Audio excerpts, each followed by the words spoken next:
The 4 areas of the paper include centralised admissions, where families would make preferred choices to a central point, and we could then develop a more efficient staffing model. Secondly, there was decisions around the Bank ELC. Council agreed in March 2023 to suspend all new admissions for 23-24. The paper proposes to continue with this approach for 24-25. Thirdly, a change was proposed moving from a 48-week into a 48-week per year provision across the standalone ELCs.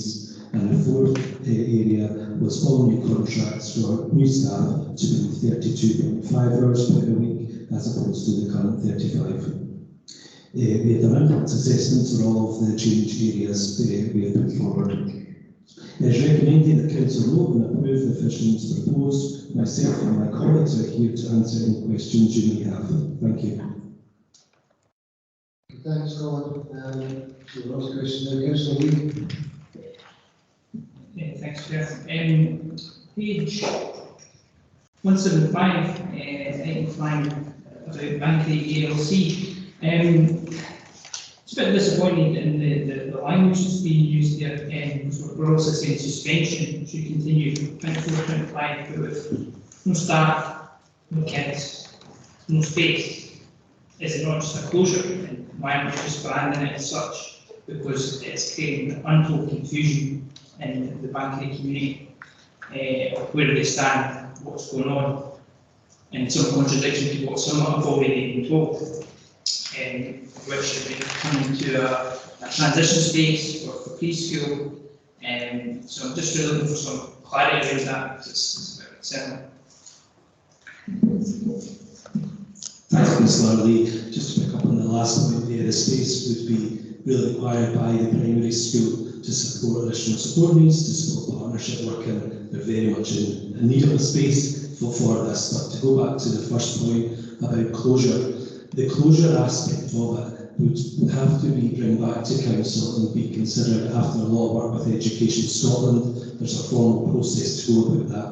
But your comments around about staff and young people not being there through this model, yes, that is what we are proposing going forward. And understand that it is different.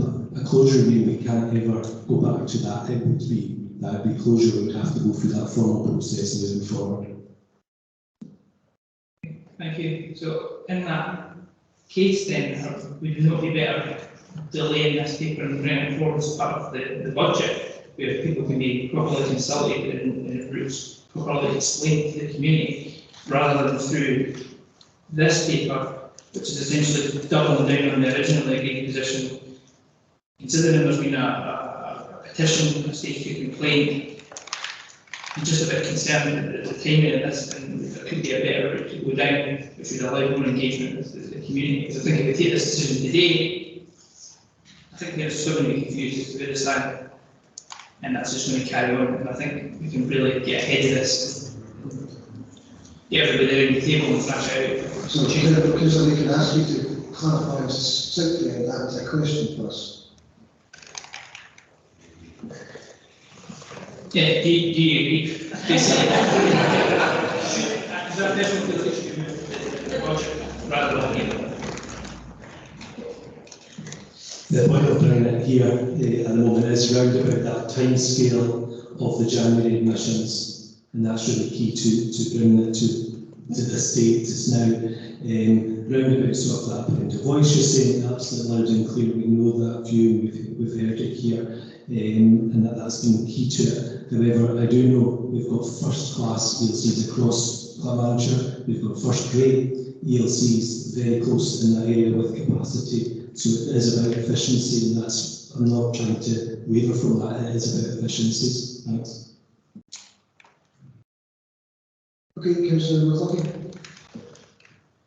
Thanks, we have a couple of questions. That's okay, we'll as I can. Section 4.7 on page 174. And then section 7.2 on page 176. 4.7, which references introducing a 25-hour contract to meet demand in the morning. 7.2 makes reference to reducing full-time hours to 35 hours and part-time hours to 32.5 hours. My question being, what would be the impact on current staff? Would any current staff be asked or expected to drop hours from full-time to part-time under those circumstances. A lot of the staff that we have in our ELCs over a period of time have been temporary contracts and not set in stone what hours. So that's been in place because we acknowledge that we need to look at our model moving forward. So we feel that we're in a good place to move to a model that is efficient. We are looking to change contracts of staff that are on permanent contracts. That's not what this is, and the idea of the 32.5 year, that is for new staff or staff moving into contracts moving forward.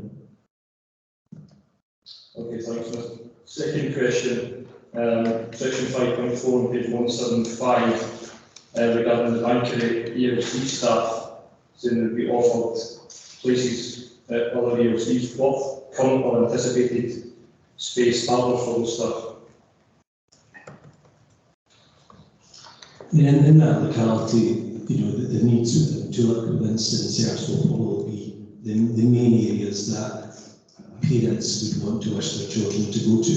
This process, when I look at it in the whole and step back, that centralised admission part is key to it. So when parents say we have preferred options and here they are, we can then look at all those staff in the entirety, not just in Bankery, but make sure that we're meeting what the public want as best as we can in an efficient way. But these are two local areas, that's what I mentioned on the to look in this search where there is need, there is capacity, and there's also, they're open more throughout the year than some of the standalone, than some of the school-based ELCs. There's more hours of working.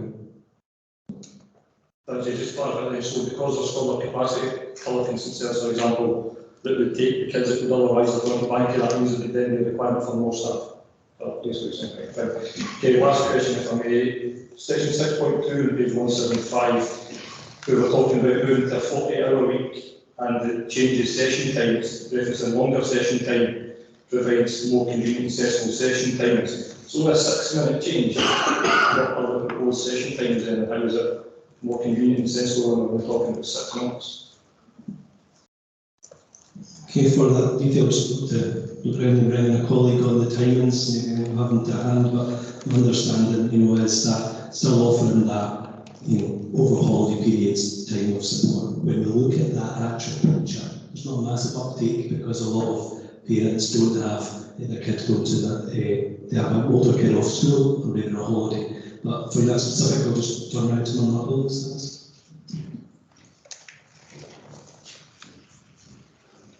So the movement to 48 weeks rather than 49 weeks does bring us in line with other local authorities. It's the model that they employ. The slight change to the session time is a small part of that. And what we're doing is maintaining the same entitlement of 1140 hours over the year for children and for families. That hasn't changed. It's just the time frame that's changed in terms of the number of weeks. So we have closures currently between Christmas and New Year.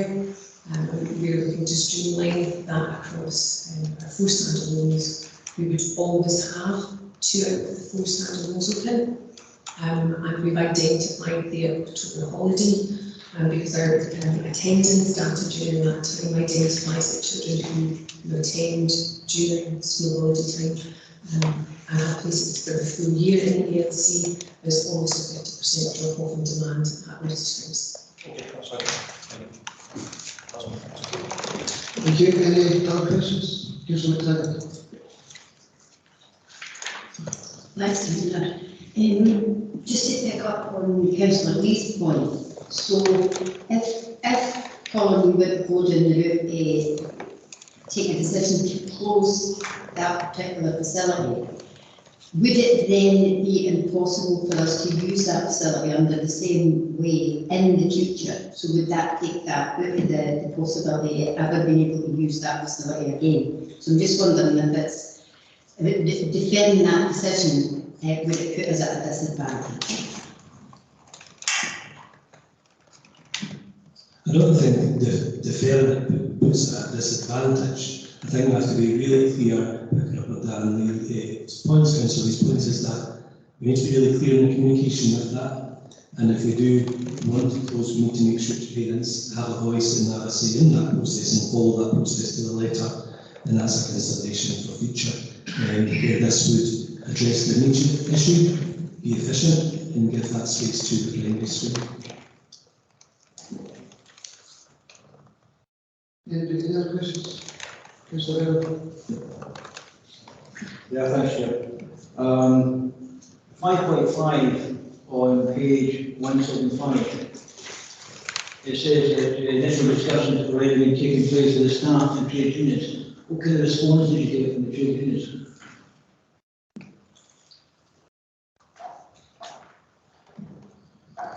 So this has been on for the second year, I suppose. So there's been awareness of this over a period of time, and they are aware that the contractual side that I talked about earlier regarding hours of working. So there wasn't pushback in that because they understood that the people on contracts would still have their contracts up, fulfilled, and then hours there. Regarding staff that were in the ELC, we spoke to the staff in the ELC and they can understand that all the opportunities in other local ELCs. So it's not been one that's been too sensitive to that. That's my answer to that, I suppose. Thanks. Okay, thank you. Okay, do we have any other questions? Okay, thanks for that, Colin. Councillor Lindsay to move. Thanks, David. Okay, so Council has been asked to approve a range of efficiencies within our ELC delivery model. In order to sustain an efficient delivery model, key changes have been identified within the paper and as already been outlined by Colin Bruce. So firstly, a centralised admissions process allowing families to apply a central point of contact using a digital application form. This will ensure a more efficient staffing model where existing staffing ratios can be maximised. Not all primary schools have an ELC class, and therefore there are no catchment areas for the ELCs. The second area is obviously further to that council paper in March. It's proposed that the period of suspension on the new admissions will continue into the new academic session 24-25, resulting in no children enrolling back in the ELC. This will allow the school to repurpose the ELC space, as has been discussed extensively at that last council meeting, where the paper was put forward, and provide a valuable increased capacity within Bankery Primary without incurring additional building costs in 2024. And visiting Bankery Primary School as well, not least understanding the concerns around the table, it is clear that additional space for the primary school is absolutely required to meet the needs of the young people within the primary school. Moving to 48 weeks per year provision across our extended year ELC standalones. That's obviously Tulloch, Socky, Main Street and Park. This does provide a savings to the council, but actually increases flexibility for families and an opportunity to offer extended time over and above the 1140 hour entitlement. This change, as has already been outlined by Jane, aligns to the majority of other local authorities. And the fourth change is around contracts, again, as has been discussed in question, moving to part-time post 32.5 hours for all posts to increase the cost efficiency of our staffing model.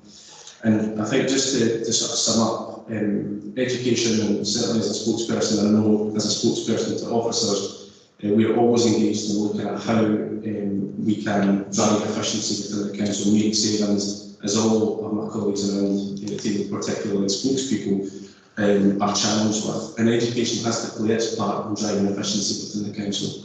And it can be difficult with much of the funding allocated for either staffing or funding that's ring-fenced and have to be directed in a particular way. However, these four changes laid out ensure that savings can be made in a way that ensures we continue to provide a strong, sustainable ELC provision that meets the flexible needs of our families. Thanks. Thank you. Councillor Hamilton, second. I'd just like to formally second. Thanks for that. Speakers are now open for debate. Interesting debate. Councillor Lee. Thanks, Chair. Yeah, one of the points of raising the question is about other ELCs in the area, and granted there are a few really good ELCs in Clackmannanshire West, I'm not disputing that. But I believe Banky was certainly one of the schools with the ELCs was in ascension. I believe the current changes are a bit of a hammer blow, and I can deal with that. We've got to make difficult decisions in this chamber. I'm not shying doing that. But I believe there's a number of contradictions and confusion to play within the banking community at the moment. So under its current guise, I'm not really sure I can support this paper at this time until a number of those contradictions and confusions were cleared up. Okay, thank you. Any other contributions? No? Councillor Lindsay, do you need to say something? Just very briefly, and because I think it is important just to address the concerns Councillor Lee has sort of time to have those opinions. I think it's our duty around the table, and our duty as council staff and officers as a collective to ensure clarity. I believe there is clarity, and I know there's been ongoing discussions with the parent council, with staff within the schools, as has been outlined through this process, not just today but previously as well. So I would just reach out to everybody here to ensure that we are providing a clear message, and I say that as I say a collective room. I believe we are. If we need to do more, we should do more to do that. So for me, I'm clear on what's been offered here and what's sort of on the table here. I think it is important. It is a difficult aspect to weigh up. There's no getting away from that. But we're here to make challenging decisions. This is the right decision, I believe, for the school. And I'm obviously speaking specifically about Banky. That additional space is required. We do have fantastic ELCs, and that's not to detract from the fact that the staff at Banky ELC were doing a phenomenal job. That must be recognised, and that should not come as any consolation. But we have a job to do here in terms of ensuring the sustainability and the strength of what we're doing. I think on that basis, this is the right way to go. We need to provide a strong provision from a primary perspective as well, and we have to look and success which are really high quality facilities. So I just wanted to address that point. I respect the concerns and like to voice those. Okay, thank you. It's not already established, there isn't full support for this paper in the chamber. We'll put it to the vote, so you can ask those in favour of the paper to show their hands.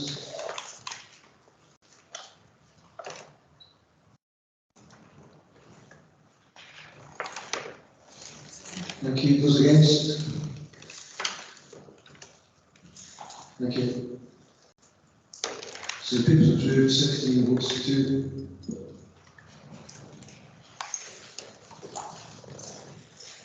Item 12 is the whistleblower policy.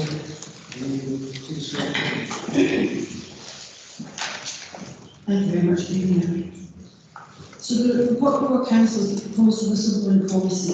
The council is committed to upholding the highest possible standard of behaviour, conduct, practice and ethics in all areas of the council's work, and is committed to treat all disclosures consistently and fairly. I would remind councillors of the Lucy Letty case where the former Milton nurse was sentenced on the 21st of August 2023 for the murder of 7 babies and attempted murder of 6 others. Passing sentence, Mr Justice Frost said senior doctors started to think the unthinkable and consider possibilities that someone was in fact deliberately harming babies, and Miss Letty was identified as the common factor. It is widely reported that numerous professionals raised concern about Miss Letty's role, but without success. This policy provides a clear, accessible mechanism by which staff can raise concerns about wrongdoings within the council. It is always important that concerns be raised in the public interest, but recent tragic events have underscored the importance of getting this right. I'm happy to take any questions. Okay, thanks for that, Lee. Do you have any questions? Councillor Yeah, thanks for doing that. It's just 5.1.5, and unlike the event that you reported concern for issue is found to be deliberately vexatious or malicious, this will be considered as a disciplinary matter. Other councils policies, and is there any concern that this will stop people coming forward? I might confer with my colleague Chris in relation to the disciplinary part of the actual questions. In terms of consistency with other council policies, it's not something that, the policy that we've taken was reviewed against a number of others, but it could be others out there that might be something slightly different to what we've got. But in terms of the disciplinary aspect of it, I'll hand over to Chris. Thanks, Councillor. In terms of policies and other staffing policies such as disciplinary reviews, etc., it's a standard that we use within the Facebook, such as the recruitment team for I would emphasise the fact that the important aspect of it is that they've got the ability to be able to come and be through that investigation to decide whether or not there is something vexatious within it. Thank you, Councillor Bennett. Thanks, Chair. Not always our staff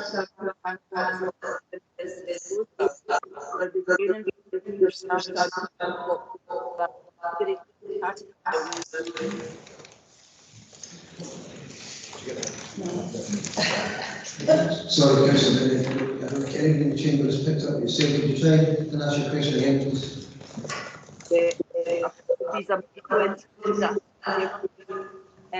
But what is something to be a public interest disclosure, it comes under certain categories. And sometimes it can be really difficult for staff. They often feel it has to come under the public interest disclosure categories for them to be safe in raising that disclosure. And the categories are very broad. And I wondered if there'd be training for staff to understand what falls under those categories. Thank you. Thank you very much, Councillor Benny. Yeah, I mean, I think there has to be training when we're rolling out these kind of policies so that actual staff understand the implications of, of the policy itself. So, yeah, my intention would be to get this rolled out as quickly as possible.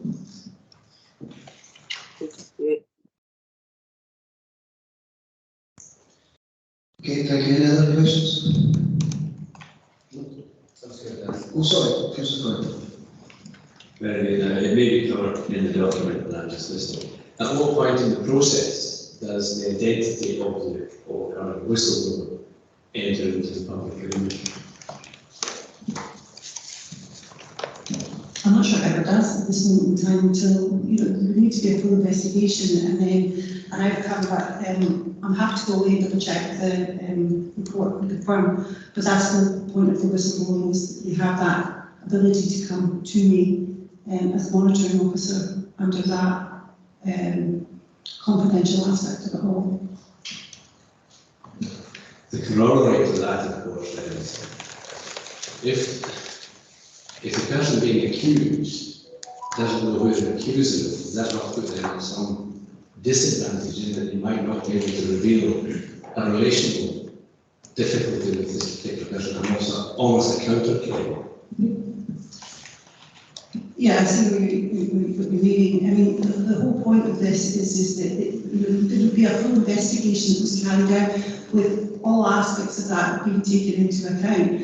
And, we're not talking about a kind of court process here, it's more along the lines of an investigating process to work out where we are, what happened, and identify the facts.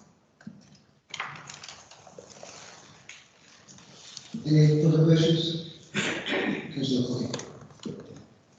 Thanks again. Yeah, just following on slightly from what Councillor Clough and Councillor Hammond said, just in terms of the anonymous allegations section of paper on page 190. To me, I would have thought the majority of whistleblowers in certain circumstances would want to remain anonymous.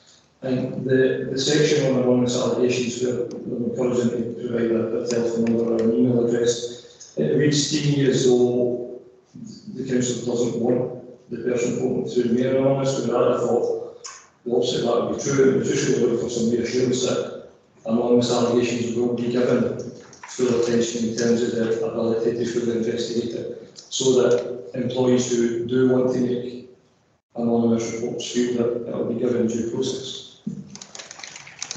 Yeah, thanks for that. For me, the idea of the mobile number and email address is to be able to make contact with that individual As the council's lawyer, you know, I would be expecting for that to remain confidential and I wouldn't be supplying it.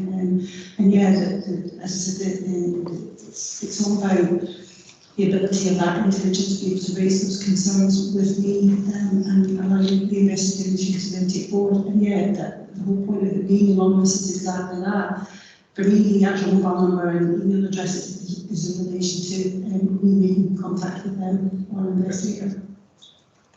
Is that your question? Yeah, that's right. Okay, anything else? No. So you can ask Councillor Sally to move. Thank you, Chair. I'd like to move the paper. In noting the paper, I think some of my colleagues around the table have highlighted some of the nuances of the implementation of this particular policy. But I am asking that we agree the policy.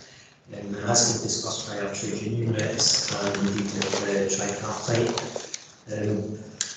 Reference is made to the Lucy Rex case, which of course is now infamous and probably an extreme of wrongdoing, criminal wrongdoing, and there's a lot of subtlety in this. I think policy though is a good one in that it highlights, and particularly in Appendix 1, the flow chart. If a member of staff does have concerns, a number of options as to who to report to, not just your manager, but your monitoring officer, and indeed in fact, if the member of staff still has concerns, detailed in Appendix 4, a wide range of different outside bodies in which a whistleblower could go to.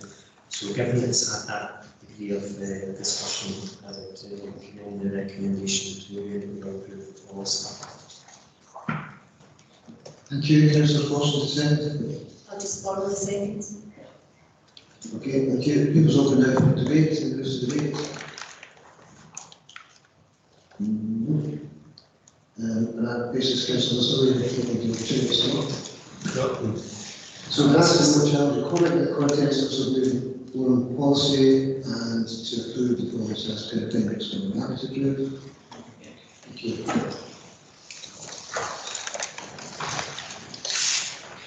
Item 13 is petitions, and we again,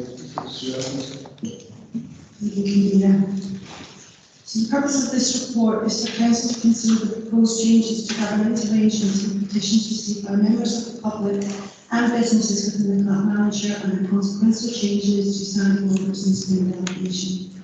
The public petitions process plays a key part in encouraging citizens and businesses to participate in the Council's decision-making process. At a meeting in June 2012, the Council agreed that decisions on petitions received will be considered by the appropriate service committee. However, at a subsequent meeting of the Council in April and August of 2018, when considering the decision-making framework, the revised remits to service committee's petitions was removed from that service committee. The current position is that any petitions that require to be considered are done so through the full Council meetings.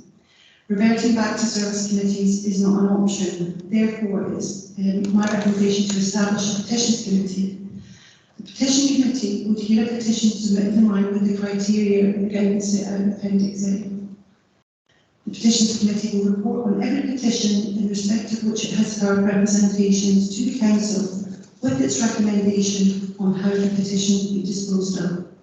Council would then decide on that final position or on that recommendation. Subject to agreement with the recommendations, the Council, so subject to this recommendation, not in terms of the petition, but subject to agreement with the recommendations of this report, Council should appoint 8 members to the committee in line with political balance. Within those 8 members, appoint a chair and a vice chair.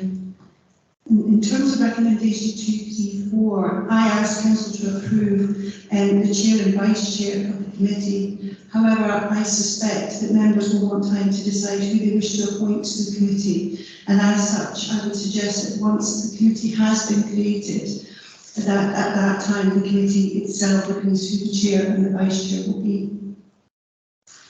Councillors have an important role in representing ward matters and may wish to make representations on any petition submitted solely relating to their ward. As set out in Standing Orders 921 to 925, the councillors' attendance at committees where they are not members. In general, councillors have the right to go to all meetings of council committees, even if they are not a member of that committee. Councillors do not have the right to speak at any committee they are not a member of unless a matter is discussed concerns his or her ward and no other ward.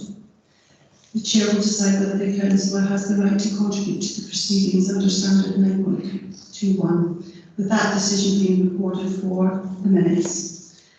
I'm happy to take any questions in relation to the petitions committee. Okay, Councillor, do you have any questions? Councillor Wilson. Councillor. Kenny, you've got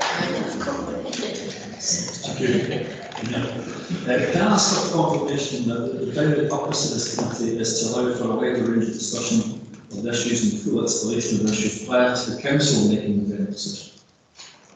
Yes. So members are all clear, it's no decision making board, we're going to issue a recommendation to council. Yes.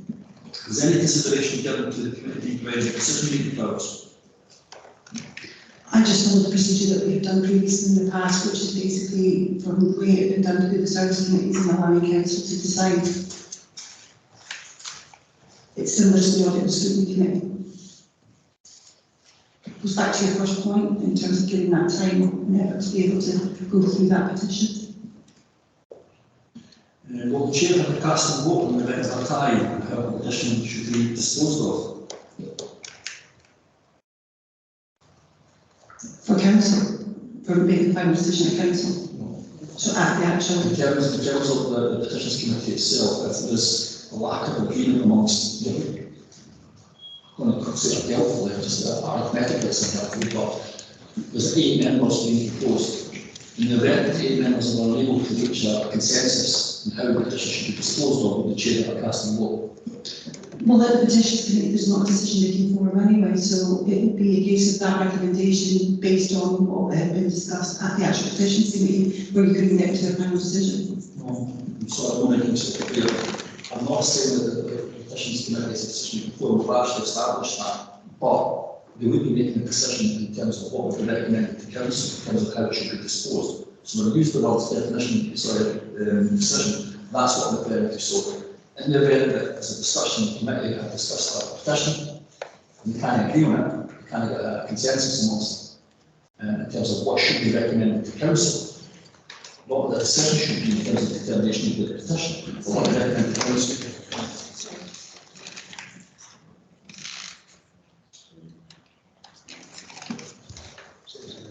Yeah, so yes, it has to go. At the moment though, I just need to double check. Is not state. I don't think it's clear. Council will be. We can check that, or we can check the decisions that way. Yeah, absolutely.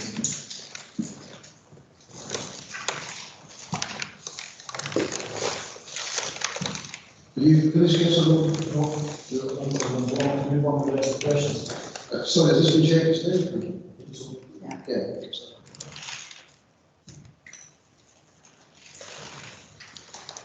There's currently no provision in relation to a casting vote.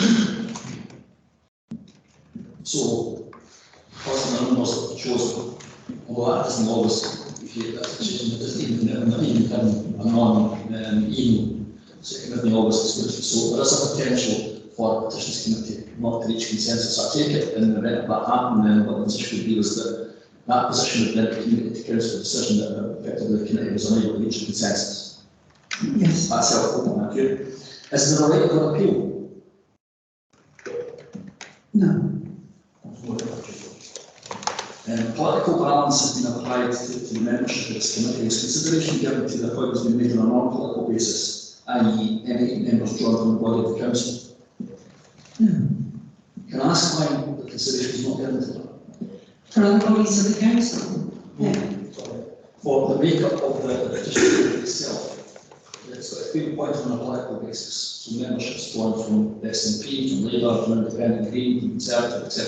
Was consideration given to just simply appointing 8 members from the board of the council, and if not, why was that not the case?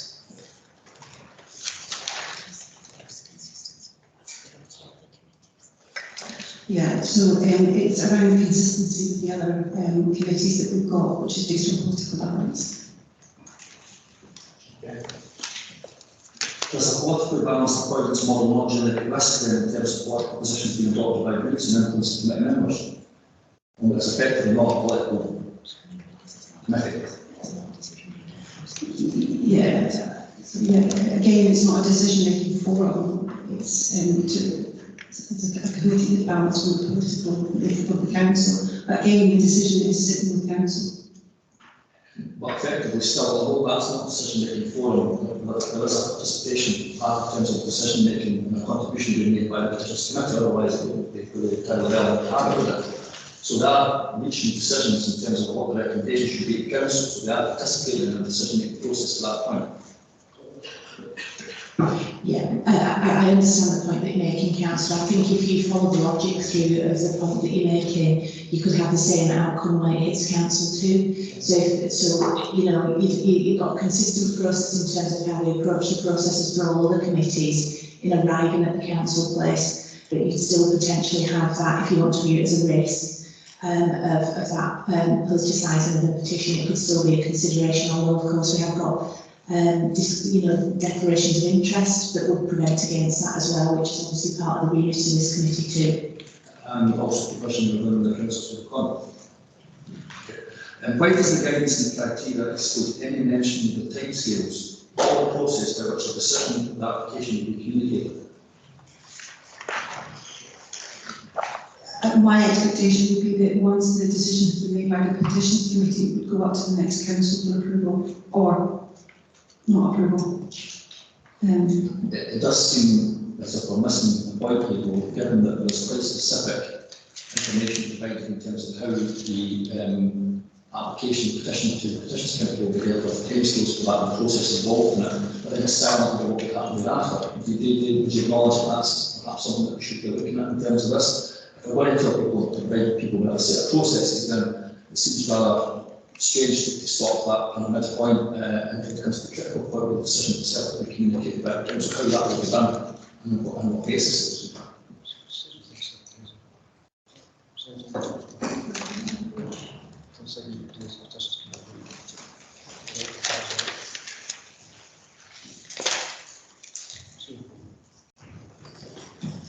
Sorry, at 204 we say within 7 days of the petitions committee meeting, the clerk of the committee will write to the principal petitioner advising of that committee's decision. Are you talking about in terms of the next step, in terms of going then to council?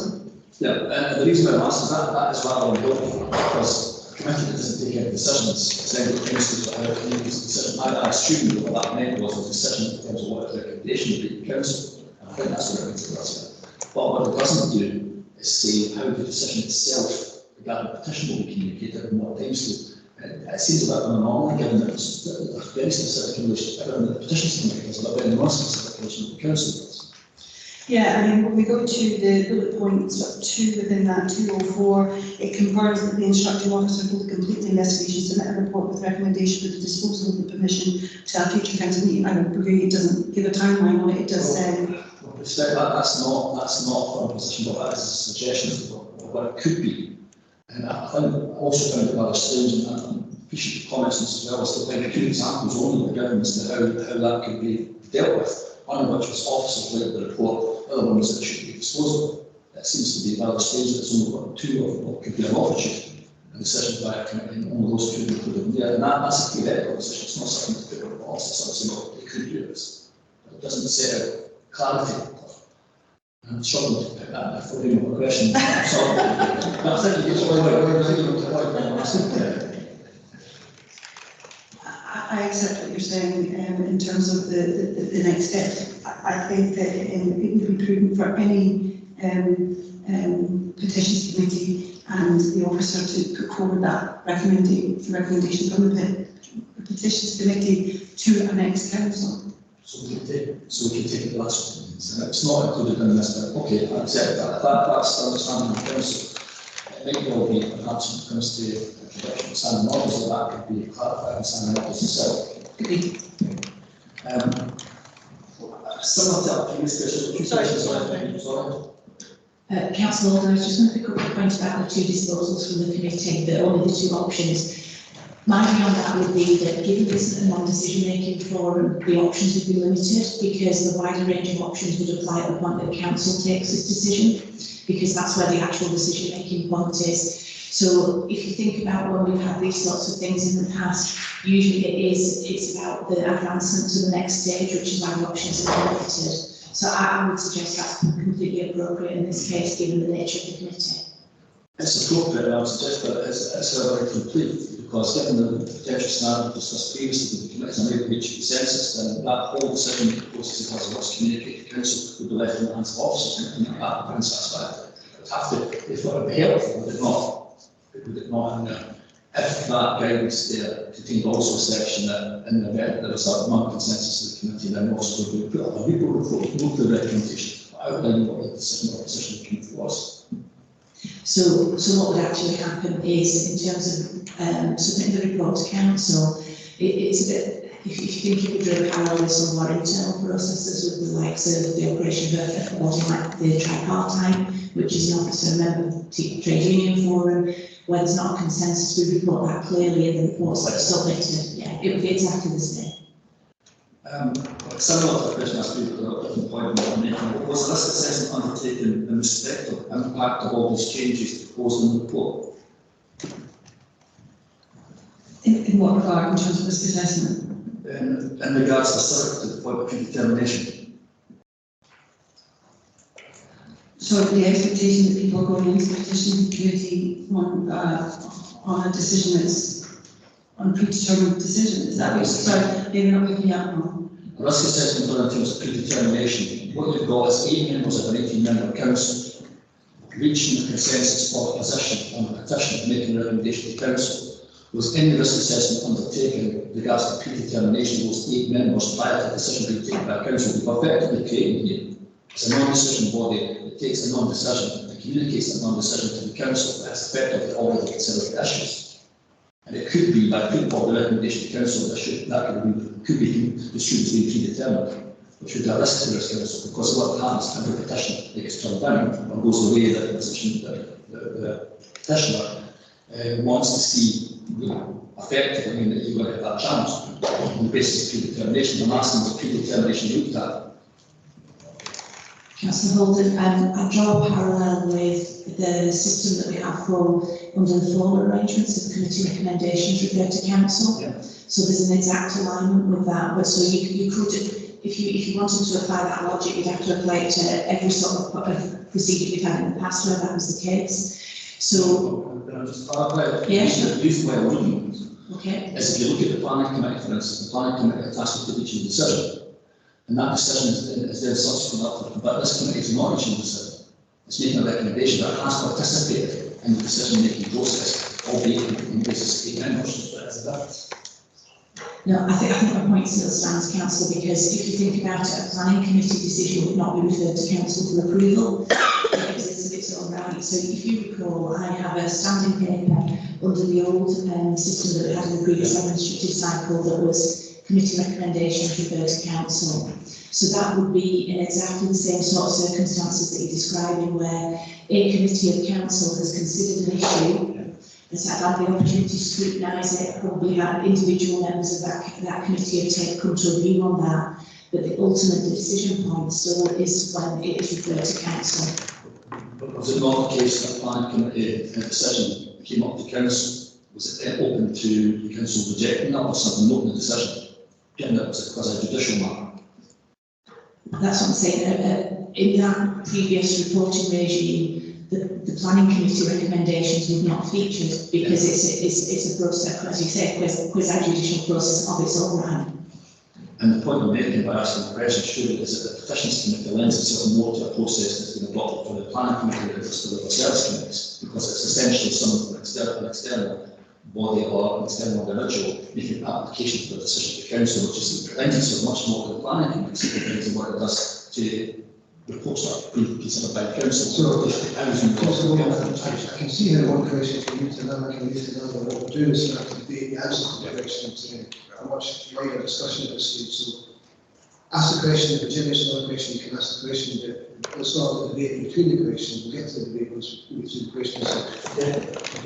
With respect, I'm not trying to clarify the answers. The answer from Gilbert is different from I can't have the reference, perhaps the opposite of the plan from the different. But I think the point we made actually is I don't actually agree with that, Councillor. I think if you think about the previous examples that I gave, what's happened with what was the former service committee? Sorry for looking back the way, but it's the best analogy, I think. Yeah. But if you think about it, what's happening at that point was it was more of a scrutiny function. So if you think about the activity that was taking place in the service committees, the proposals or the petition or the policy matter, because if you think there were a number of council policy matters that used to be previously scrutinised in service committees ahead of council taking the decision, it was a scrutiny function. So I would say that it's not the same. I would see it in the scrutiny place rather than what your conclusion has been. But I don't think it's material. I think we're entitled to our different views on that. But I think it's for me scrutiny.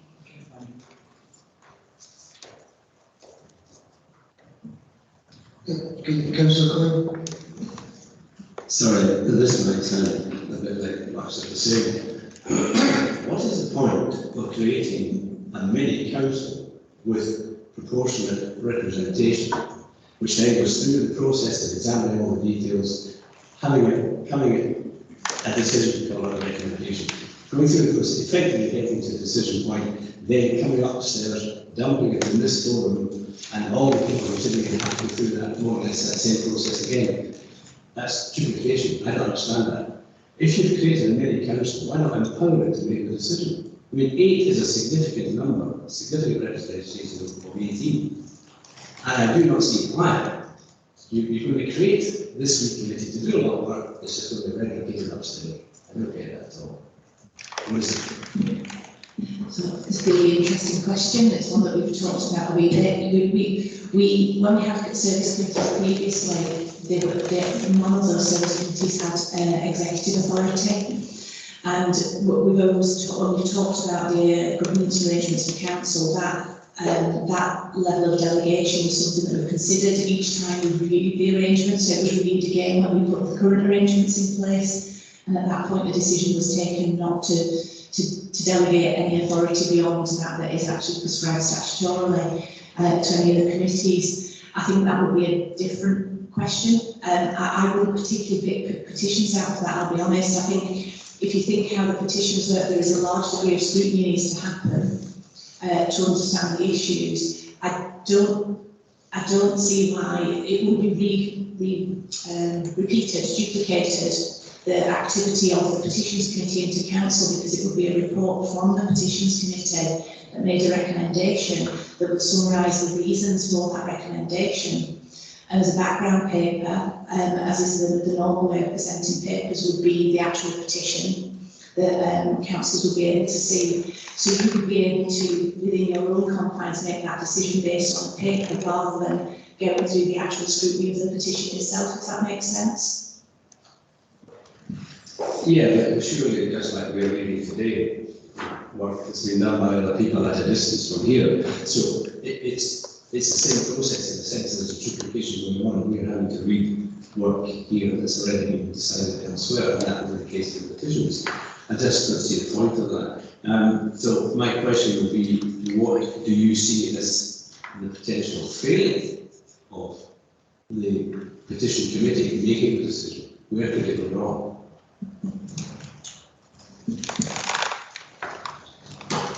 I mean, in my view, it is actually a matter for council to decide if that's how you wanted to take it forward. But I think what the paper that you've been presented with is entirely consistent with existing arrangements, and it doesn't promote the decision-making for and out with council beyond any of the statutory responsibilities that the standing quasi-judicial committees have. So it would be inconsistent in terms of our arrangements, but it doesn't mean that it couldn't be done. What I would say is that it would be the biggest difference for me is that you would have a situation where, if I think on some of the petitions that have come forward to council before, thinking about in terms of managing the business of council, you'll have petitioners presenting, you would have petitioners presenting into council. That actually is quite a difficult process to manage in terms of actually running the meeting. But it's not insurmountable, you know, because we have done it on previous occasions, as you know. I think what we were trying to do is keep the flow of business for council focused on the decision-making element, as opposed to going into the full depths of the scrutiny of all the individual issues, which sometimes, I think on some of the previous occasions, we've spent quite a long time in things that have taken us away from maybe the core elements of some of the petitions. But as I say, ultimately the decision is down to council whether or not you would want that to be an executive forum or otherwise.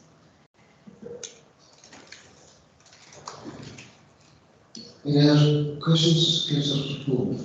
Just thought, you can see that's where I'm going as well. And I did just a question, I asked the question about any considerations given to the possibility of an appeal. If the petitions committee was given executive powers to take a decision, would it be helpful if would it be advisable if an appeals process was introduced, which then could be heard by council, with the exclusion of those members who already participate in the appeals, the petitions committee?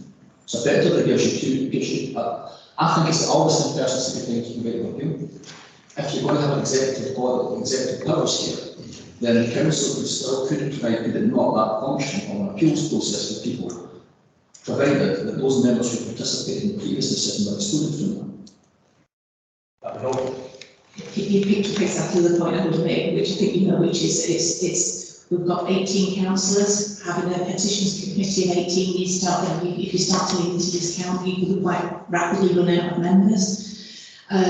So I mean, we could do, and I think if council was minded to do that today, I would suggest that we would need to defer the current decision to allow the proper work to be done to establish the arrangements around that. So just in terms of giving you advice on that, if that was the route that councils wanted to go down, I think that's what we would need to do in terms of the management of this paper for today.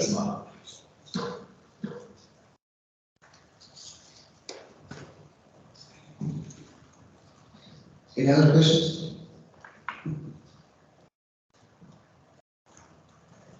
So on that basis, Councillor Son, you're going to move this paper. Thanks, Chair.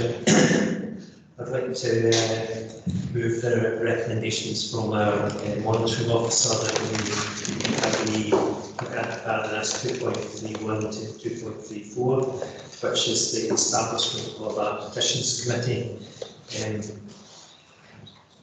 Addressing that anomaly in our standing orders, which currently refers petitions to service committees, which are no longer in place, and that the button falling on the full council, a petitions committee would allow these issues to be addressed in a more wholesome way and refer one to the council. Once the committee is established, I would imagine that some of the timescales, particularly in terms of our customer charter, could be agreed by that particular committee. But for this time being, I'm moving that we establish a petitions committee. Okay, thank you. Councillor Fawcett, second. Yeah, happy to second. I mean, I think this paper to be brought forward probably as a result of the petition that was heard in advance of last year's budget, which was around the bank and nursery. Then feedback certainly from the petitioners was that they didn't really feel that there was the right processes or scrutiny, etc. involved. And I think to give Lee all credit, she's looked at what we currently do, looked at what other councils do, and has tried to be consistent in bringing forward a process here. Of course, it is for councillors to agree to do whether they support that or not. If the paper isn't supported, I guess it's back to the drawing board to come up with alternative proposals to bring forward. But I'm fairly comfortable with it. It's consistent. It's following on, how we deal with all other areas. I actually did have a different view on potentially how a committee like this could have been set up. I saw perhaps more around about, say, we do the educational appeals, etc., which is a bit more fluid and allowed kind of members to come forward that weren't board members. I think there would be conflicts of interest in relation to that, but kind of weighing things up, I am comfortable with the people that's been brought forward today, otherwise I wouldn't be seconding it. Okay, thanks. The papers now open for debate. Councillor Goldmore, followed by Councillor Brown. I mean, I think it's not, I don't think it should be perceived to be critical of the officers producing the report because we have a different view on it. It's the first I've seen it 7 days ago, but I've taken a view on it. I think it's probably similar to but in my opinion, nothing I've heard today's change my opinion. I've taken most interest in what the position was there. But there is less to the council in terms of the challenges in the basic determination. The problem with this is, of course, there's political appointments. Political appointments have consequences because, as we all know, and this is not a planning committee, so it's not quasi-judicial, as people, and that's the reason why I asked the question. There will be a political position adopted by a political group, which means effectively that the person who's in the predetermined position from their own political group and being required by their own group standing orders to speak to that position and vote to that position. That causes me concern. I don't think it needs to be a political point on a political basis, but I understand it's best to concern that we're just kind of going along with what's always been done. But I don't see anything wrong with giving the Petitions Committee the full opportunity to explore all this and it's a good thing that the proposal. I don't think there'd be anything wrong with giving them an executive powers in terms of making a decision on that. And I think it would also be a good thing if, from a petitioner's perspective, if there was a right of appeal. And I've always thought that. And the only solid logical way in which you could facilitate that would be executive powers to the Petitions Committee. And an appeals process then being undertaken by council and a bit of appeal being submitted. So you've actually improved the process. You've improved the scrutiny of it, you've improved the decision making of it, and you'll avoid the potential pitfall duplications in everything as well, whilst actually providing a better service. But it still comes to a matter of judgment of whether you want to see that and whether you think it's a good thing. I think it's a good thing. So I propose we defer on the basis that the paper would come back, explore the potential for the committee to be given executive powers and information on the appeals process as well. I think that would be helpful. But if committees are going down a picture, I don't think it's the most important issues we're ever going to discuss. But from a petitioner's perspective, it probably is. That really depends on what type of issue you get presented from a petition perspective. So I think that increased scrutiny is a good thing. To introduce an appeals process is a good thing. To minimise risk in terms of predetermination would also be a good thing, and avoiding duplication is a very good thing. So for those reasons, I would propose it to defer on that basis and not support it, but as I say, I'm comfortable with that. Thank you, Convener. Yeah, why was it good enough for a services committee of 8 to make a decision in the past, but it's not now? So why? I understand that in the previous cycles, the petitions were decided, they full council, and they decided by a committee of, if the petition related to place, it was a place committee made a decision. If that's how it was, I don't see the point in refusing to have all sides of decision-making committee. That's point number one. Point number two, I think, is that in terms of dealing with these matters expeditiously, it's not easy to convene a meeting of 8 people, it is of 18. So you can make a decision on the spot, and the petitioner is happy or not, and the thing goes away. It doesn't get in the clutter of full council meetings. It's a sideshow which is decided by people who are disinterested, because I would recommend that the membership of the committee be fluid. In other words, that each party has a number of seats it can fill, but no one councillor who's related to the petition. I just don't see the point in pretending that 8 people can't make the right decision and it has to be 18. And I think the reason for efficiency expeditioususness, I think it's a mistake not to give it executive power. Sorry. Thank you, Councillor Quinn. Yeah, no, I share a lot of concerns that we raised already, and as well, I think Craig and me have got something to lose here, because as it stands, only one of us gets in it anyway. So,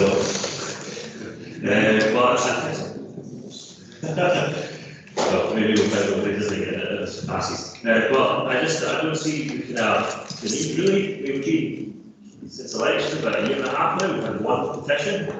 I mean, I think if I was a petitioner, I would rather my petition gets heard to the whole council. I would think that's been taken more seriously by the council. It means everyone gets to input in it. As it stands, more than half the council would be involved. To be able to talk to the petitioner, question them, to debate it in detail, to get the council with a recommendation really. And I think that kind of goes against the whole point of getting rid of the committees in the first place. We're a small local authority, we can deal with everything at the council, we can all get involved in it, all these kind of things, I see it as a benefit. I mean, it might be a different story. If we were getting petitions every week, I think definitely it's worth considering. But as it stands, it's not something that's really taken up a lot of time. And it's taken up, and if people were complaining about the process, I mean, were they complaining that there was 18 people and not 8? Or were they complaining about other things to do with the process? I don't think having more people involved is really a problem as it is. So I'm not sold on it as it stands. Like Councillor Quinn was saying, I think if it has some decision making or flexibility or redemption, then that definitely could be a good thing, because if it relates to a ward, well, we've got 3 or 4 councillors in the committee in that ward, we're going to have half the committee knowing what to go to it anyway. Whereas a bit of flexibility and membership that will always we can work around that. And I feel like it's very beneficial. So I mean, I'm not sold on it as it is here. I don't think it's going to work as well as we would like it to. Okay, thanks for that, Councillor Dale. Yeah, quite briefly. There is an ongoing review of standing orders, I believe. If that being the case, why don't we agree to the deferral, and then we can discuss this whole issue as part of that review of standing orders. We can combine the two. As it is at the moment, there are so many, it's actually asked more questions than it's given us answers to. So I think the only way we can do this is to look at all the other aspects of the job. So I put a proposal that we made that they declare this paper, and I agree with that.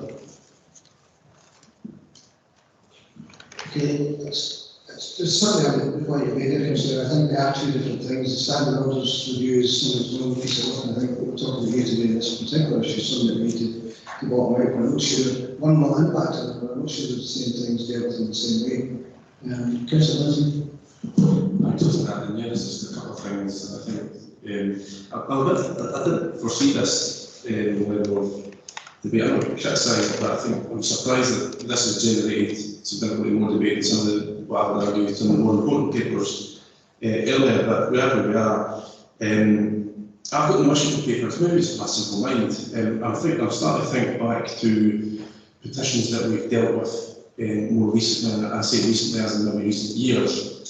The last petition that we dealt with as a council, and we've heard the feedback, I get it, I absolutely get it. It's a difficult forum to come into, it's a difficult forum for people to come and present to, it's an uncomfortable forum, and the line in there just summed up for me is that we're creating a more manageable forum for people to come and present their issue with.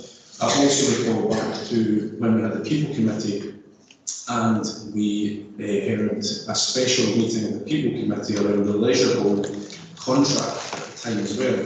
And that was a good example for me of how to manage that petition quite effectively, and it allowed for real discussion.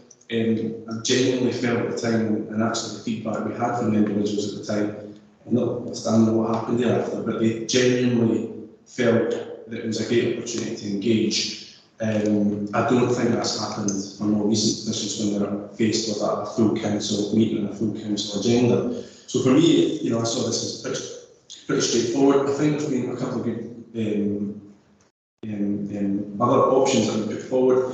I'm almost being sold on that idea of a fluid membership. I know that will have implications, but I get that. I can see the understanding and the thinking around that.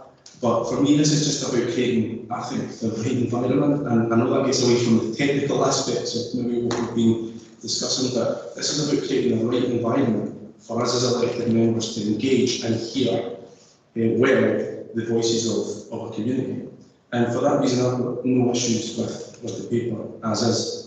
Potentially, if we want to look at a fluid membership, I would be open to that. But I have no issues with supporting the paper as it comes. Okay, thank you. Any other contributions to debate? Councillor Storage, you want to say Yeah, thanks. For me, it wasn't, I believe it was important to have a petitions committee. But like Councillor Lindsay, I don't have any sort of fixed views on the membership of that, apart from the should reflect the committee. My own recollections are that the council, in terms of capacity, came under the most pressure in terms of petitions during budget time. And I felt that having a separate petitions committee, some of those items could be held separately and then referred onto the council. And some of these issues really are emotive and they take up time, and there's quite a bit of gathering of evidence that I do think deserves its own sort of committee.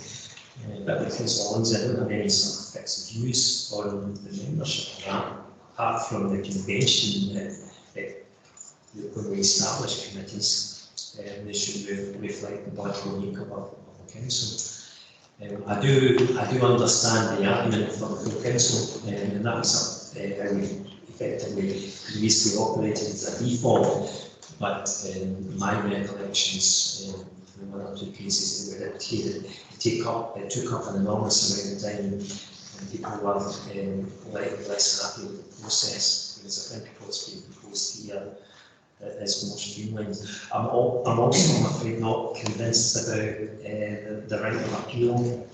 I think the council asked to bring closure to a number of items, so the petition committee considering it and then taking it back to the full council for a final decision, I think is the most logical to me. Otherwise, you've got potential issues going on in infinitum, and if you handle the budget like you have that would be enormously disruptive to the operations of the council and carrying out our decisions. I think that's all I would say.